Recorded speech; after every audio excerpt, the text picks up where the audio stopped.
Bonjour et bienvenue, nous sommes au Users Meeting du Synchrotron Soleil, année 2014.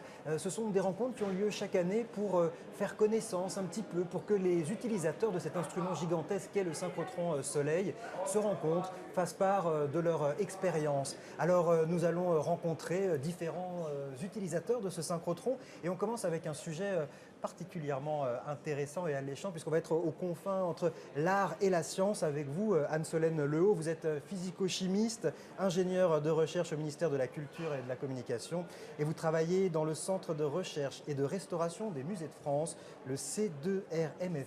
Le C2RMF, je vais y arriver, au Palais du Louvre. Quelles sont les missions exactement du C2RMF? Alors bonjour, le C2RMF en fait c'est un établissement qui dépend du ministère de la Culture et qui est constitué d'un laboratoire de recherche et également d'un atelier de restauration. Et alors quel est le but? Qu'est-ce qu'on vous demande? Quand on vient vous voir, qu'est-ce qu'on demande au C2RMF? Ce sont les musées de France qui viennent nous voir, les 1200 musées de France qui viennent nous voir et qui nous sollicitent soit pour mieux comprendre l'histoire de leurs œuvres, des œuvres qu'ils conservent, soit pour mieux les restaurer et les conserver.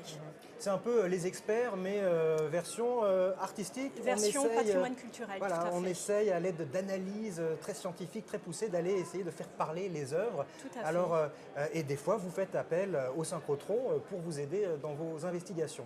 Alors, on va prendre deux exemples très concrets. C'est vous qui me les avez suggérés.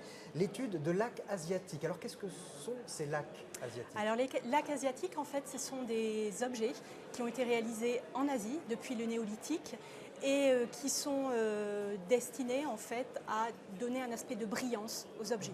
Donc ce sont toutes sortes d'objets, ça peut être des vases, des peintures qui sont recouverts de cette laque assez caractéristique voilà. Effectivement de cette culture. Et alors quelle recherche vous faites sur ces lacs?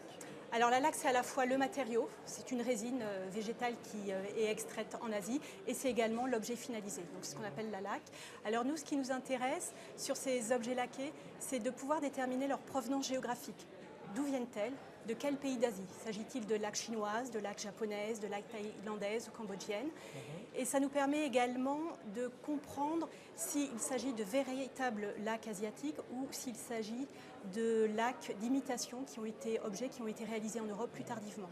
Pas forcément des faux, hein, c'est-à-dire que ce sont juste des objets faits à la manière d'eux à une certaine époque en France. Aujourd'hui, on a un peu perdu l'origine de ces objets et on ne sait plus forcément à l'œil nu faire la part des choses entre un objet véritablement fait dans un pays d'Asie ou fait à la façon d'eux, mais en France. Et alors là, de quels outils vous disposez pour essayer de faire la part des choses, justement? Alors déjà, la première chose, l'œil. C'est la première approche. On regarde ces objets laqués, on regarde éventuellement la face, le revers, et ensuite, on utilise des relais à l'œil, les analyses, les équipements utilisés en laboratoire. Donc ça peut être tout un ensemble d'équipements, des microscopes, des spectroscopes infrarouges, des spectromètres de masse, des chromatographes. Voilà. Donc tout un arsenal effectivement d'outils très précis, scientifiques, et parmi ces outils, il y a le synchrotron Soleil. Voilà, alors le synchrotron Soleil, si j'ose dire, c'est vraiment l'appareillage, l'équipement ultime, la Rolls-Royce pour l'étude des lacs. Donc on l'utilise pour étudier l'état d'altération et le niveau de dégradation de ces objets. Certains de ces objets sont des objets archéologiques qui ont 3000, 4000, 5000 ans. Et donc le synchrotron Soleil va nous permettre de sonder très précisément les liaisons chimiques et de quantifier, d'estimer l'état d'altération, l'état d'endommagement de ces objets. Donc là, ce sont donc le synchrotron produit des faisceaux laser très puissants, très brillants, qui permettent d'explorer la matière. Donc ces faisceaux, vous les utilisez pour étudier ces œuvres, mais qu'on s'entende bien, c'est pas la peinture ou l'objet que vous allez mettre dans le faisceau du synchrotron. Alors comment vous y prenez-vous pour analyser? Alors on travaille sur deux types d'échantillons. Des échantillons modèles qui sont réalisés par des artistes, des restaurateurs spécialisés dans le domaine de la laque. Et puis également, on travaille sur des fragments archéologiques. Donc ça peut être des fragments de quelques centimètres, de la dizaine de centimètres. Et également, on travaille sur des micro-prélèvements de matière échantillonnés, prélevés sur des œuvres de musique. Donc c'est vraiment des échantillons de l'ordre du micromètre, de quelques micromètres. Et alors, qu'est-ce qu'on voit exactement? Vous nous dites ce qui nous intéresse, c'est le degré d'altération. Mais alors, déjà, c'est dans quelle longueur d'onde, quelle lumière vous utilisez pour regarder ces On échantillons? utilise le moyen infrarouge. Ouais. Donc on utilise une ligne de lumière qui s'appelle la ligne Smith. Ouais. Chaque ligne de lumière, on va le voir, on va le découvrir tout au long de ces rencontres, mais chaque ligne de lumière a ses spécificités, ses gammes de longueur d'onde dans lesquelles elle émet son faisceau. Donc vous, c'est la ligne Smith et c'est de l'infrarouge. Alors qu'est-ce que vous voyez avec l'infrarouge quand vous regardez ces échantillons? Alors en fait, on envoie un faisceau laser, un faisceau infrarouge sur les échantillons et on va regarder la vibration de liaison chimique. Oui, mais ça vous donne quel type de renseignement en fait? Alors en fait, ça va nous déterminer la nature des liaisons chimiques et leur état de dégradation. Mais il me semble que vous m'aviez expliqué qu'on pouvait même avoir une idée du climat auquel avaient été confrontés ces lacs. Ça paraît assez étonnant avec un faisceau à cette échelle-là d'avoir ce genre de renseignements. Avec la ligne Smith, on va regarder des produits d'oxydation, des produits de dégradation également. On va regarder les constituants d'origine de la laque, mais on va regarder également, on va être en mesure d'identifier les molécules de dégradation.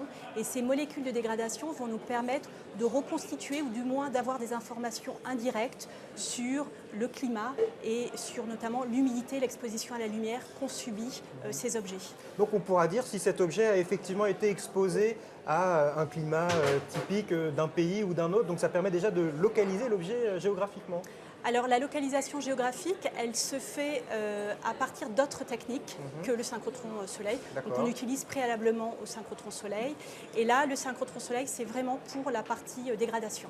Est-ce qu'on a affaire à un objet qui est très endommagé ou pas?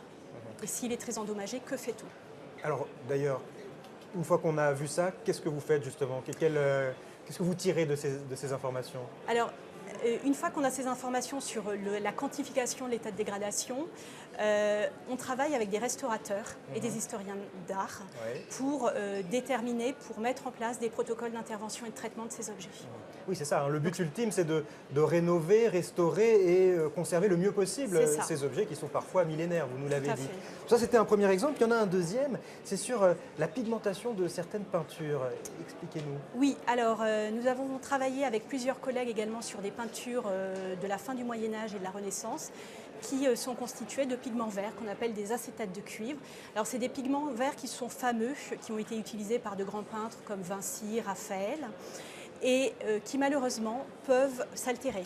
Donc vous vous êtes intéressé à quel type de tableau, par exemple de Léonard de Vinci? Alors ça peut être des tableaux comme la Joconde ou la Sainte-Anne. Mais alors dites-moi, on a parlé tout à l'heure d'aller prélever un échantillon. Vous êtes allé prélever des échantillons sur des œuvres d'art aussi mythiques et protégées. Vous avez eu le droit d'aller gratter sur la Joconde? Alors pour la Joconde, la question du prélèvement ne s'est pas posée parce que le tableau est dans un excellent état, donc on ne prélève pas. Par contre, lorsque l'on a des petits des petits manques de matière, des petites lacunes, à ce moment-là, on est en mesure, on est en possibilité, on a l'autorisation de prélever. C'est arrivé pour des tableaux connus? Comme la Sainte-Anne, oui. Sur la Sainte-Anne, des zones un petit peu abîmées, vous avez pu prélever, alors on s'entend, vraiment quelques petits... Un grain de sel, voilà, vraiment un petit grain de l'équivalent sel. d'un grain de sel de peinture que vous avez pu étudier ensuite ici au synchrotron? Voilà, ensuite ces échantillons sont analysés au synchrotron. Dans ce cas-là, on a utilisé une autre ligne de lumière qui est la ligne de lumière d'IFAPS, qui utilise des rayons X. Oui. Et alors là, qu'est-ce que vous essayez de voir avec cette ligne? Alors là, on utilise toute la puissance du rayonnement synchrotron pour regarder le proche environnement autour du cuivre. Et le but? Alors le but, c'est toujours la même chose, regarder l'altération. Oui. Parce que ce sont vraiment des pigments qui changent de couleur, c'est-à-dire qu'au moment où Léonard de Vinci a peint la Joconde, ou même la Sainte-Anne, certaines couleurs qu'il a appliquées, lui, avec son œil à cette époque-là, ne sont pas celles que nous voyons, nous, quand nous regardons ces tableaux. Tout à fait. Les œuvres ont une histoire, elles vieillissent. Elles se transforment, elles s'altèrent et ces pigments verts avec le temps peuvent brunir ou noircir. Et donc vos investigations permettent de connaître peut-être plus précisément quelles sont les couleurs d'origine? Quelles sont les couleurs d'origine? Oui, voilà. Mais il n'est pas question de remettre la non, Joconde ou la Sainte-Anne. On ne repeint pas. Oui, on ne repeint pas. Hein. C'est toujours fait. dans la conservation, mais il ne s'agit pas de transformer les œuvres ou de les remettre à l'état initial. Tout à fait. Le but, c'est de mieux les comprendre et mieux envisager leur conservation et ensuite donner des préconisations. Un mot sur l'accueil. Donc vous êtes venu de nombreuses fois au synchrotron. Oui, ça reste un événement exceptionnel? Non, je suis venue plusieurs fois, mais Ouais. c'est toujours des manips qui ont lieu en deuxième temps. C'est-à-dire qu'en premier temps, les manips sont réalisées en laboratoire et ensuite, lorsque c'est nécessaire, on vient au synchrotron maniper. Comment ça se passe? Très très bien, Ouais. l'accueil est très chaleureux et les scientifiques de ligne ont vraiment à cœur de garantir des conditions optimales. Eh bien, on vous souhaite de continuer vos investigations ici au Synchrotron Soleil. Merci Anne-Solène Lehaut et bonne continuation à vous. Merci.